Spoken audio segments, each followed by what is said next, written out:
sure you'll be going soon. You can say you haven't been there yet, but don't say you haven't been there. So we have this holiday, Purim. It's the most joyous holidays. This is the most joyous holiday, not one of them. It's a joyous holiday of all year. People, children, young, old, participate with joy and happiness. Purim, so much fun. And there is no, by the way, Hebrew word for fun. It's amazing. There is no Hebrew word for fun. There's joy, there's happiness, but fun, it's considered like unbridled behavior. And people who are, if you are constrained in your fun, you're not really having fun. So these are two things that you have to be a little freedom in that. So there's no discipline in the fun. Otherwise, you don't get really the fun. It's when it's not discipline that makes you really highlights the fun. So there's no word from Hebrew for fun. There's joy, happiness, all other kinds of words, synonyms of those feelings, but there's no word for fun itself. In Arabic, there's a word. Arabic, they say, is a word for it. I'll remember in a second.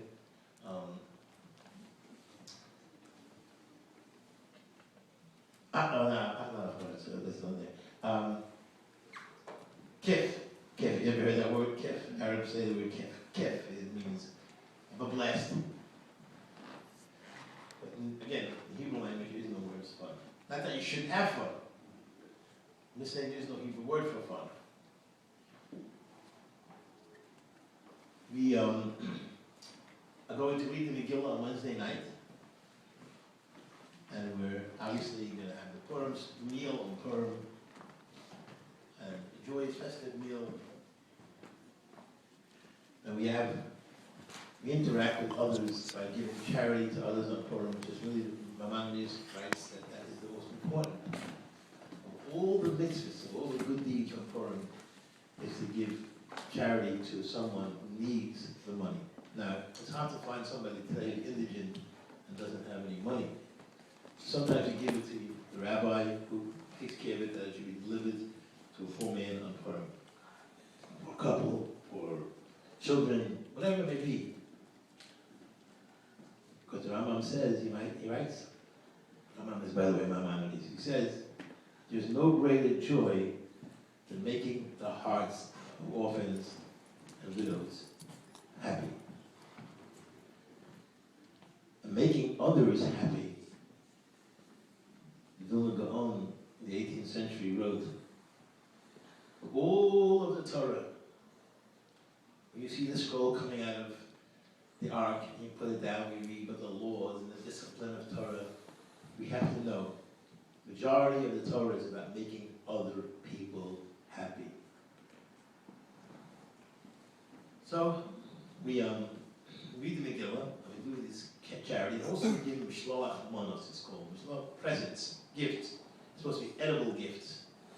I mean, not to buy somebody, a toy train or something like that. It's edible food that's supposed to be given. And the reason is because, for two reasons. One reason is because we want to be marbeh hava b'achva. We want to increase the love from one Jew to another. So we give, and where I live, in Muncie, kids walk around with all kind of funny costumes. We'll talk about that in a second, why people wear costumes. Costumes are so cute. These kids have such ideas. They're so creative. They're so really, it's amazing how they look up in Purim. If you come to Muncie, you see, but if you actually take a trip of bus to Muncie on Purim, you would not believe that this existed for like thousands of years.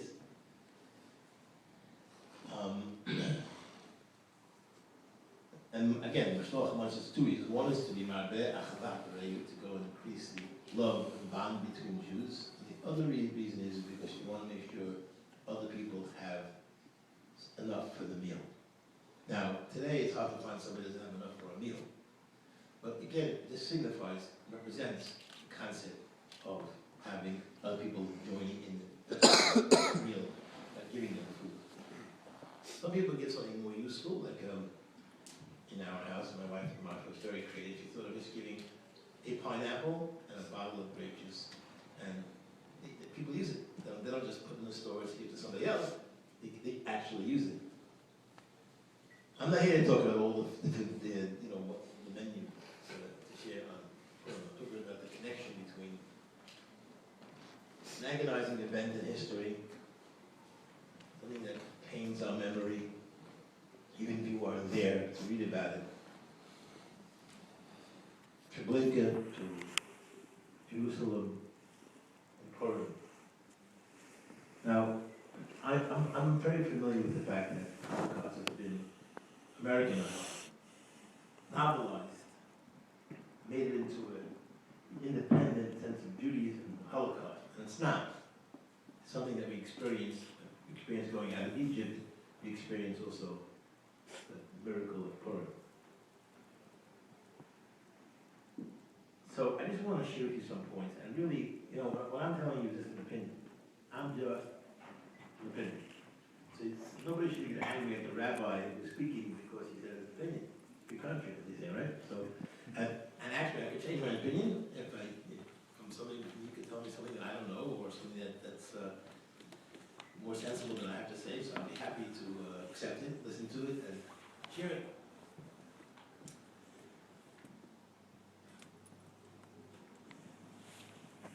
There was one concept of Judaism, I think, the world that I come from, the world that I experienced, I lived in Israel for 12 years.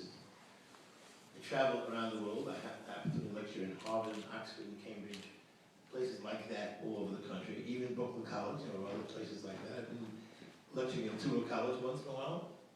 I do not have a special fondness for Ivy League colleges because the arrogance really reeks from arrogance. Arrogance reeks from arrogance, what should I tell you? I don't know if you know the odor of arrogance, but it's pretty bad. So, you read this last week, this past Shabbos, you read an interesting phrase, Zochor et asher asaf lecha Amalek. Remember what Amalek did to you. Who is Amalek?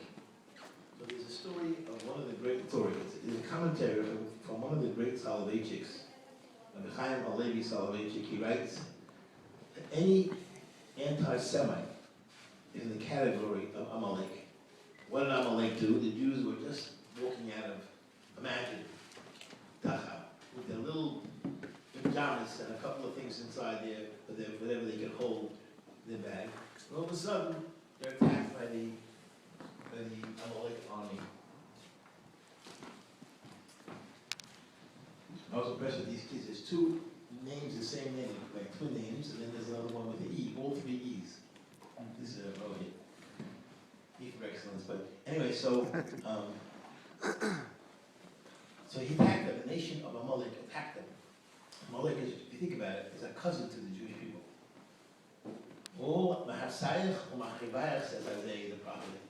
Those who come to destroy you, say, those who come from the same womb. Way back when we come from the same womb. The biggest anti-Semites are our cousins. Ishmael, as you know, was Abraham's brother. And his descendants, and Abraham's descendants are constant. It hasn't been a day of rest from the Arab intolerance of the Jewish people. So Ishmael are the Arabs. Then there are Esau, which is a brother of Jacob. Remember Jacob and Esau in the Torah? Jacob, Esau, there's two people. Actually, it's a book, fabulous book. I'm not making a suggestion or push a book. It's called Esau's Tears. He claims that all of anti-Semitism was born from Esau's tears that Jacob stole. The words used, took the blessing that was designated for him. He took it for himself, and they say that that's where the hatred of Esau comes. Esau's tears. He cried. Esau cried. And Jacob was punished for Esau's tears. That even though he was commanded to do it, he was punished. So we have our relatives, anti-Semitic, trying to destroy us, annihilate us. For what? What are the Jews doing? Why do they want to kill us and destroy us? We once spoke about it in the other shul, Rabbi Max, not going into the reasons for hating Jews. There's an interesting law in Judaism. I just want to share with you how a Jew is supposed to deal with hate. Not with hate with non-Jews who want to destroy us. It's not hating on an island. But let's say you have somebody in your community that you hate. Another Jewish man, you hate him. It hurt. First of all, there's a negative commandment to hate anybody that's any other Jew. It's a negative commandment. You're violating, like you're eating not kosher when you go and hate another Jew. Now, how do we define hate? So I'll tell you how Nachmanides defines hate. I'm sorry, I'm just going, I want to introduce you to the concept, to the meat of the concept, and I have to just go this journey with you. So Nachmanides explains, Albert Camus wrote in one of his books a similar concept, that hate is a really bad passive feeling. What do I mean? Many spouses are here, beautiful young spouses are here, and I'd ask you, what would you, if you, what is harder for you? When your husband doesn't talk to you, your husband yells at you. Obviously, your husband doesn't talk to you. Hate is when you don't talk to another Jew, you don't consider anything, you consider nothing, and therefore you still talk to them, or her. Yelling at each other, you're engaged with each other. You're still engaged. There's somebody to you. They're not nobody to you. So that is, when Nachmanides said that's what hate is. Hate is when you ignore another fellow Jew. Doesn't matter if he's a greater rabbi than you, or if he's a smaller rabbi than you, or if he's not a rabbi at all. It doesn't matter. Hating another Jew who works in a Kabel store, and you are a very prominent rabbi of 2 shuls at one time, collecting 2 salaries, doesn't matter. You cannot hate anyone. And you cannot hate even a Jewish child with a negative commandment. Even the child may be under bar mitzvah and not obligated in commandments. To hate someone like that is a negative commandment, like eating not kosher, violating Yom Kippur. So the law extended from that particular concept is that if you see, Torah says if you see an animal of your enemy collapsing under its burden, you run over to help him. You say, it's a drop dead, I don't know what to do with him, my enemy, embarrassed in public, and not in public. He said that several things. He spoke to my wife in a nasty way. Nothing to do with it. The Torah says, you have to help. But not only that, if you see the donkey of your enemy falling under its yoke, and the donkey of someone you love falling under its yoke, you help the one we don't like first. Because we have to force ourselves. It says, Lokuf es yitzray. We have to force our inclination, make ourselves very conscious of how bad it is to hate another Jew. Therefore, we go to the one who's not loving to you first. So again, Judaism is all about loving another Jew. It's hard. It's hard to love another person when it's a commandment to love another person. There's something contradiction with in those terms of loving someone, a commandment to love, a normative behavioral commandment or non-normative feeling. You have something like, it's an emotion. How could you command to have that emotion? You can't make it, you can't like just pick a transplant and, So, Jews are commandment. So Jews are never really supposed to hate at all. And even non-Jews, which I know is probably back in your mind, what about non-Jews? Are you supposed to hate them? Talmud says, and the Shulah HaKadosh, the great Shulah who lived in the 16th century, writes, that it says in the Mishnah, it says, beautiful are people, all people were created in the image of God. Jews are our cousins, our brothers and sisters, so we love them, I guess, like your family, love them first. But we have to love everyone. Shulah so Rachel was a rabbi in the 16th century who people respected as an authority. We love non-Jews also. Not as much as our fellow Jews, but we have to love them. Why? Not because he did something for you, not because there's kind of a subjective love that you, because you appreciate what he did, but because he's created in the image of God like anyone else. So when you see some person, a mendicant walking around the street, white or black, straggled, not very, very, very put together with his clothing and everything else, and say, hi, hope everything's well, and go on. I mean, just, you shouldn't look at him, well, he's a non-Jew, so who cares? And actually, the Lower East Side, where I came from, Manhattan, they used to have these nicknames for black people that were totally inappropriate. I want to share with you, I'm trying to get to the point where I remember, I'm recalling these things that come to my mind. I used to say, when I was younger, like everybody else in my neighborhood, I used to say, Schwarzer. I make that confession with a lot of emotion, because it's very painful to me to tell you the story, how I stopped saying. And my children were not allowed to, not from me, they're not allowed to say the word Schwarzer. I was teaching in an advanced school for people who want to learn more about Judaism. I was giving a class in Jewish law, the laws of Shabbat. And there it says in the laws of Shabbat that if a non-Jew is in danger on Shabbat, you could save him, but you have to do it a little bit different than you save a Jew. Let's say you hold the phone just with your finger and your 2 fingers, and you dial the ambulance, but you can save him.